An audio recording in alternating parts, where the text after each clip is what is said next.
Mélenchon met le feu à la France. C'est ce que dit notre ministre de l'Intérieur Gérald Darmanin. Bah oui, quand les 3/4 des gens sont contre une réforme et qu'on a des millions de personnes dans les rues, selon Darmanin, c'est que c'est l'ultra-gauche de Jean-Luc Mélenchon. C'est un peu suspect comme obsession, non? Mets-moi le feu au cul, Jean-Luc. En attendant, c'est bien lui qui organise avec la police une grosse violence contre les manifestants, que ce soit dans les manifs contre la retraite à 64 ans ou quand des gens occupent un trou à Sainte-Soline. Touche pas à mon trou, senpai. Non mais regardez-moi ces images, c'est de la science-fiction, on se croirait dans Mad Max. Eh putain, mais ils tirent, ils sont bons, quoi.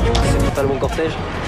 Visiblement, ça lui paraissait un peu plus un problème quand c'était la manif pour tous qui se faisait gazer. Oh, comme c'est bizarre! Et il y a vraiment que les médias français pour trouver ça normal, parce qu'au niveau international et pour les associations, on commence à parler de glissement autoritaire et d'escalade de la répression. Et c'est vrai que Darmanin, de par ses agissements et ses propos, il incarne vraiment la dérive fascisante du gouvernement Macron. Toute critique est du terrorisme ou de l'extrémisme. Le terrorisme intellectuel de l'extrême gauche, mais qu'est-ce que c'est que ces conneries, putain? Après, c'est pas si surprenant venant de quelqu'un qui a déjà dit à Marine Le Pen qu'elle était trop molle sur la question de l'islam. D'ailleurs, en parlant des fachos, chez eux, c'est un peu le concours à qui sucera plus les